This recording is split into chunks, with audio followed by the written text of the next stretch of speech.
Another quick tie. Your next fly starts here. Hey everybody, welcome back to another quick tie, My name is Tim Hepworth here with Fly Fishing Bover Outfitters and Thursday Night Live Fly Tying, and we are here to bring you the Morris Boatman. As you can see in the screen in front of you there, this is a Boatman pattern. I don't think we've ever tied one of these before. It's really cool, fun fly, super different techniques. A lot of it's done with resins and glue, which we'll get to a little bit more of that later. But yeah, we're excited to take you through this pattern. I'm going to be tying out of my Season 7 kit. Looks something like this. If you don't already have one of these, you can head over to our website and still purchase one today. Every time you open up a package for the next episode, for instance, on this one, we're doing episode 11. You scan that QR code, it's going to bring you right to this video of how to tie the fly. If you aren't tying out of this kit and you have our individual kit, it's going to have done the same thing. You've probably already scanned it, it's brought you to this video. Just use the same materials that comes in this kit. And if you don't have any of our kits, that's fine as well. Head over to our website. There's a full fly recipe. You can see in front of me there that you can just grab your materials. Hopefully you have what you need or make something work, and you can tie up this pattern with us. All right, so a little bit more about this pattern. We're going to be using, I'm going to use a few different resins. I'm going to be using some Solarez Bone Dry at times. I'm also going to be using some Solarez Thin Hard formula, and I am probably going to use a little bit of Zap-A-Gap too. There is a few frustrating points in this type of fly, being that we're going to be wrapping some flash, so a synthetic that's very slippery and it likes to move around on the hook and can cause a little bit of frustration. So glue will definitely be our friend today. So let's go ahead, go over to your vise, put your new hook in the vise, and we'll get going. So this is what this pattern is going to look like. As you can see, it's you can tell there's some resin on there. Yeah, and that's going to be how we finish off the fly. But we got to build up a profile first, which we're going to do with a few different materials. So let's go ahead, get our next hook with our bead on. Remember, the small hole in the bead goes through the point of the hook first when you're fixing that on, and it's going to be easier if you pinch that barb down first. I think I didn't have to on this one, I got away with it, but it definitely makes it a little easier. And you're going to want to set this out in your vise enough that you have a little bit of access back into the bend. Hopefully we're not going to use it much, but that's there in case we need to fix something, which it does happen, and it might happen this time on this fly for us too. For thread, I'm going to be using something a little bigger. You got to do a lot of building up on this hook to get the profile that we want. And some of that's going to come from the actual little pieces of chenille that you can see in your kit. Looks like this. We've cut them into little strips. This has nothing to do with what the pattern is going to look like. This is just used to build up a profile on the hook. So I want a little bit thicker thread. I'm going to use this olive colored UTC 140. So it's a little bit bigger and flatter thread. I'm going to start that just behind the eye. Work it back a little ways before I come in and trim out my tag end. And then I'm going to continue to work it all the way back to just on top of the bend of the hook. I just want to make sure I got good coverage on the hook shank itself for the next materials to bind to. Now, something I'm going to do right when I get back to this point is it might aid in materials not slipping over the bend. I'm going to spin my bobbin, doesn't matter which direction. I'm trying to cord up the thread so it's not so flat and wide, but just centered and thick. And I'm going to make a little ball of thread right here if I can. And I'm going to try to create a little hump that hopefully the other materials don't go down and over. It works about half the time, so don't worry if it doesn't for you. Just a little bit of a hump there. Now I'm going to bring my thread all the way back up to behind the bead. And like I said earlier, you have a bunch of these clumps of this super small chenille. Again, color doesn't matter. This is all going to be covered up, but this is nice that it is in case some of it comes through. You shouldn't be able to see this at the end product. So essentially what we're going to do is we're going to tie some material on the near and far side of the hooks, and it's going to be this material here. And we're trying to get a wider profile on the hook, and that's why we're going to do this. We're going to do it 3 times in varying lengths to try to get this big flat profile, which a water boatman has. And if you ever looked at one, they kind of got a big round flat head and it tapers a little bit at the back end. So we're not trying to make it look exact. We're just trying to get a wider profile on the hook shank. So first thing I'm going to do, I'll do it on your side of the hook first so you can see it, is I'm going to come tuck this in right behind the bead, and I'm going to do my best to get that with my first wrap to bind right to the side of the hook shank, and then start taking some thread wraps back. And then if I need to, if it doesn't look like it's perfectly right on the side of the hook shank, I can come in and kind of maneuver it around a little bit before I put too many more down. And then I'm going to take thread wraps all the way back to just in front of that bump I created and then back forward. And I'm gonna come in and trim this out. Now, the way we did it, that piece you just trimmed should be almost perfectly the size that you need to do the other side of the hook.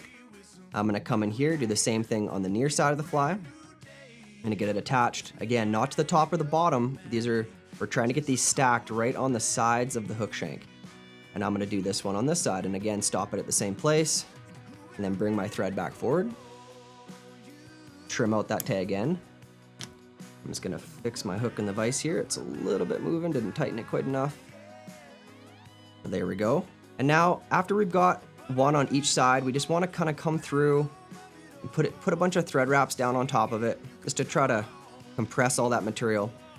And now this time, we're gonna grab another piece, and we're gonna come and repeat the same process. But this time, we're gonna be creating a little bit of a taper. So instead of tying it in right behind the bead, I'm gonna come just a little bit back behind the bead to where I tie it in. And then I'm gonna trim it off a little shorter than where I left the other one. I'm gonna come in here again. So this one is gonna start a little bit behind the bead, right on the side of the hook shank, and it's gonna stop a little shy of where the other one did. And now you're gonna start to be able to see that you're building up this profile. Now the neat thing about this is, when I get to this point, I'm looking at it from on top, you can see it's starting to build some flat. If it's not right down on the edge, I can just take my thumb and flatten it over, and it's just gonna swivel a little bit around the edge of the hook. Now I gotta come put this piece on the near side. And you're trying to match these up, so you're tying them in the same length as the one previous. Lay a few thread wraps down, and then I'm gonna come in and trim this one out, the same place I did the last one. Okay, now again, I've done in on both sides, so I'm gonna come in here and just lay a whole ton of thread wraps down. Again, check that, make sure it's right flat on top. Now you can see how it's starting to widen the profile here. And now I have to put some thread wraps back here and try to compress some of those guys, but this is where that danger zone is. We're trying not to put too much down around the bend because it just ends up causing problems later. So we do our best, and if we don't get it all, we can always trim out some of the fluffies. Now we're gonna do that one more time, and we're gonna put a very small piece just in the middle between those other two tapers we just did. So I'm gonna check this one more time. Yeah, I like where the flat is. Now I'm gonna start this one even further back on the far side. And this one's just gonna be a small one. I'm gonna trim it off shy of where I left the last one. Put a few thread wraps down to bring forward, and then tie it in on the near side as well. Now you should really start to see that you're building up this kind of flat body shape. And I'll trim this one out.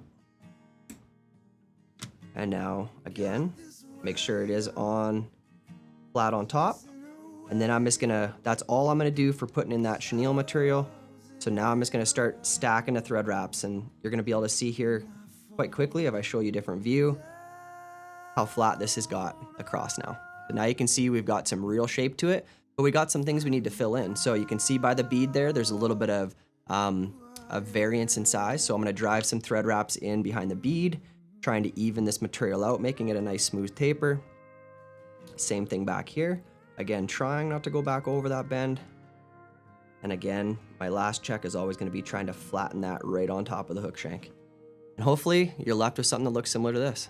Okay, and if you have any little fluffies that you don't like the look of, just go ahead and either drive some thread wraps on top of them, or you can trim them out, use a cautery tool, whatever you like. Okay, so we've got to this point. Now, we really don't have a ton of materials left to put in. We're gonna put in a mallard flank feather that's gonna be the top casing of this boatman. And we have some flash that we're gonna wrap up the body, but as well as we're gonna put in some legs.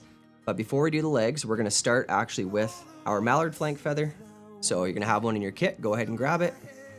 My suggestion is to peel down everything on the lower half, get rid of all the fluff, it just makes it easier to work with. And when we tie this in, you can see how there's a curve to this feather. We want the curve and the tip of the feather to be pointed back towards the eye, and the rest of this is gonna be back. And this is pretty wide right here, but what I'm gonna do is I'm gonna come and pull my fingers down, and we're gonna basically pull all of this down into a point. And we're still not gonna be using all of this feather, but we're gonna get it down so it looks something like this. It doesn't really matter where you tie this in on the body, just get it fixed somewhere behind the bead. and right on top. We want this, it's important that this stays centered. And again, I'm gonna take it just over that last hump, but I don't wanna take it down into that bend. Now, when we finish all this and we've got our resin on there, there's gonna be a little piece at the back that has thread that doesn't have the flash on it. That's okay, don't stress about it. This is about kind of creating the shape we want on the hook, and that's why we're using that green thread. So in case it shines through, it doesn't affect the look of the pattern at all. So I've got this in here. Now I'm gonna go over to my leg material. Okay, so kind of looks like a rubber leg.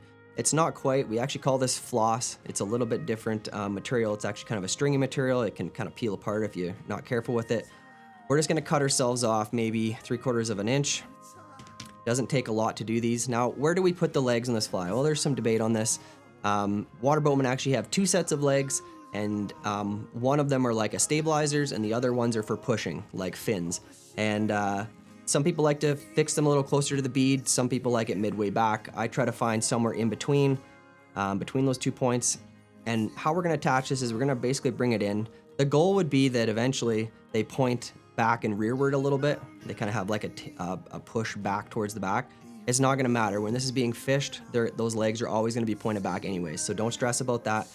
Let's just get these fixed on here. So I'm gonna come in here, I'm gonna place a cross wrap up over top of the leg in one direction and then in the other. And this is gonna wanna slide around on you till you get it kind of fixed where you want it. And that's okay. So somewhere in that region I like, you know, it's not right behind the bead, but it's not as far back as midway either. And then we're just gonna continue to put a couple of cross wraps. I'm perfectly okay with legs that stick straight out. Don't worry so much about trying to get them like tapered back. We also can do it with resin, and I'm gonna show you here. This is my first place I like to put resin in. Now I'm gonna go to my Solarized Bone Dry. This is a UV cure, it's very, very thin.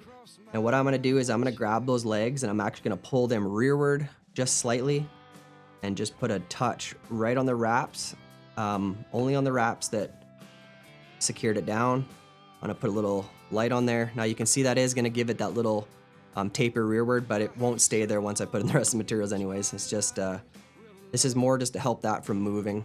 And then I can come over top and put in a few more wraps to secure it. And then we'll get on to our last material we're gonna tie in.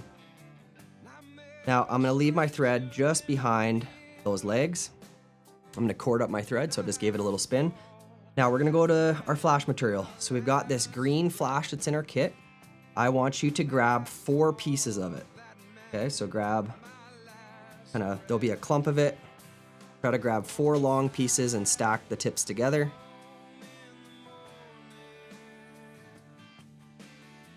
And once I get the tips kind of aligned, I'm gonna grab, you can grab 3 or 4. I think 3's maybe a little better.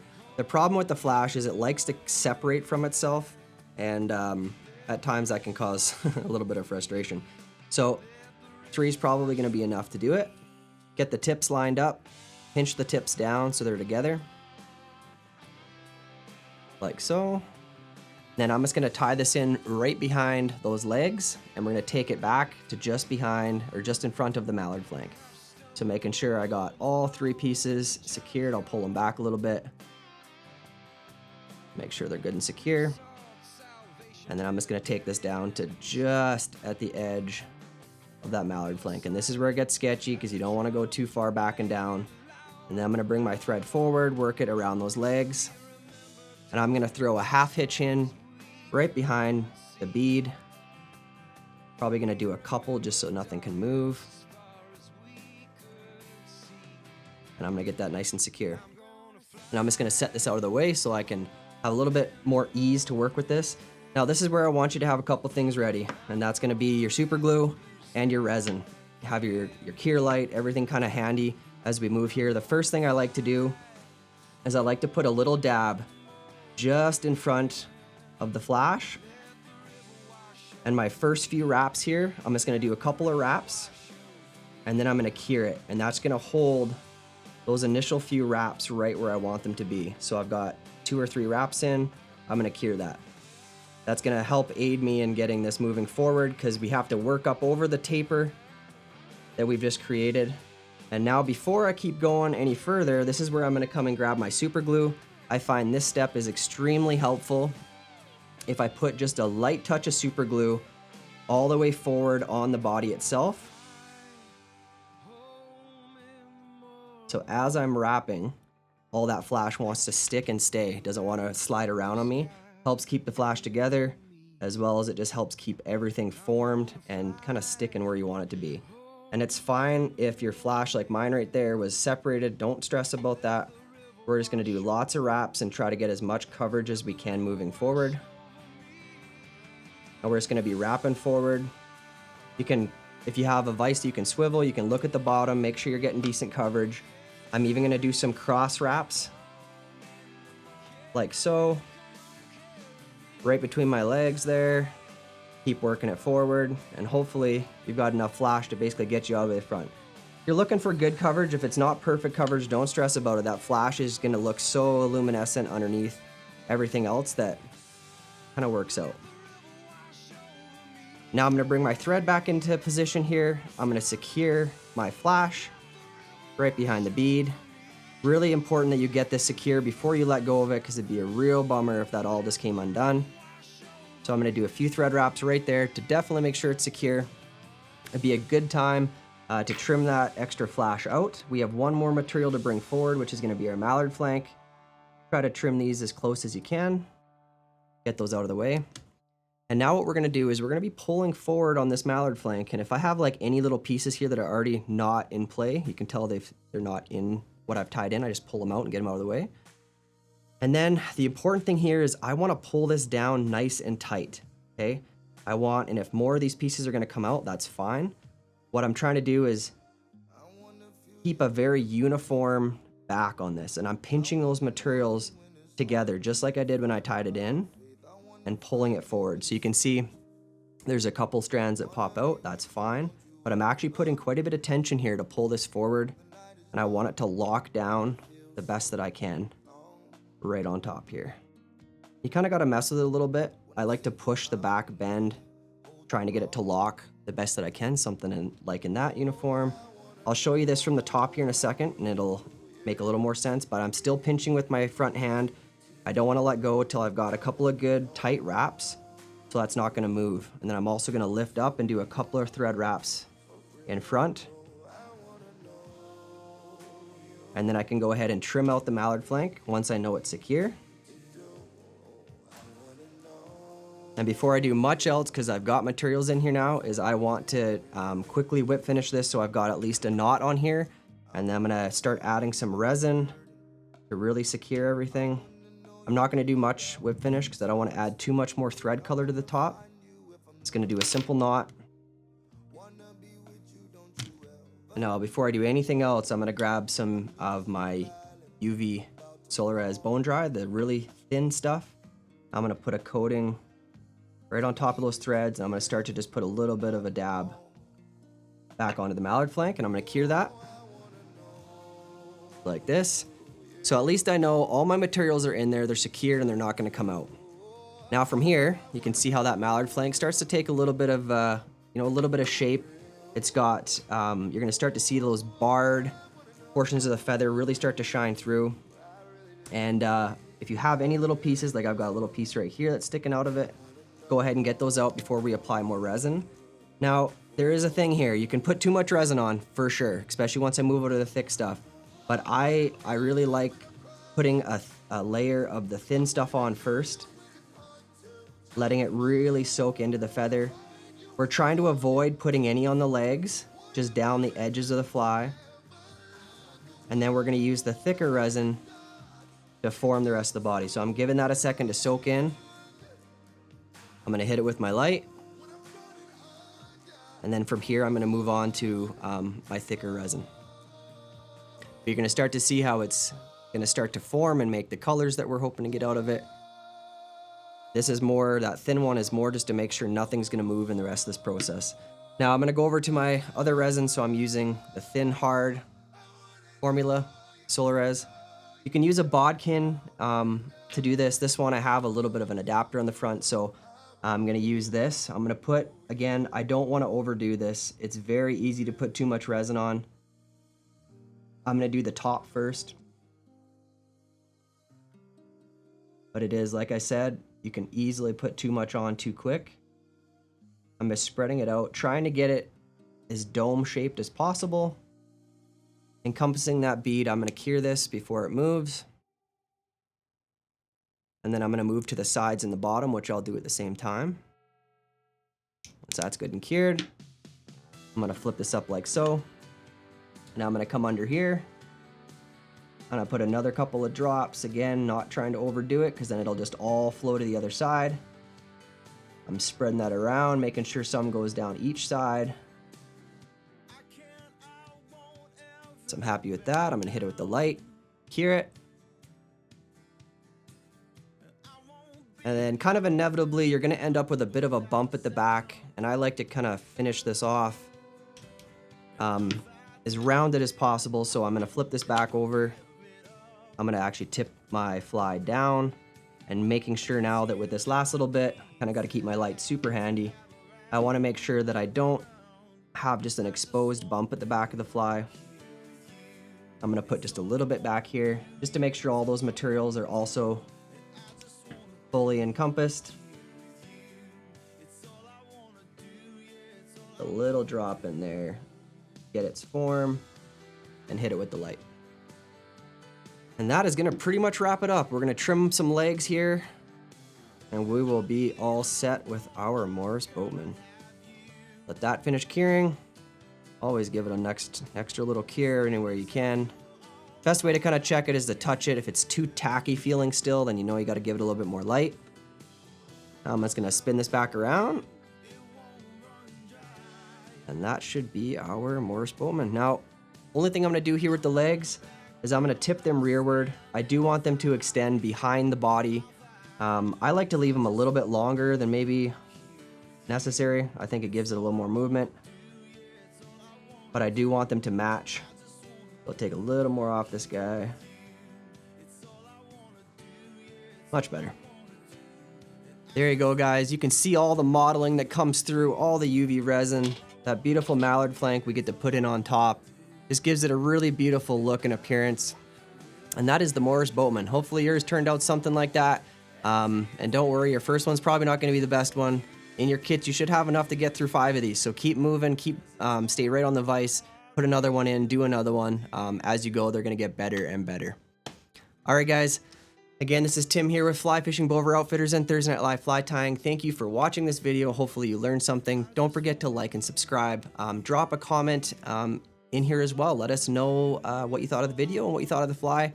If you hit that little bell icon as well, it's going to notify you every week when we come out with 2 more of these quick ties for you to get some more ties flat up. All right, we'll talk to you later. Thank you.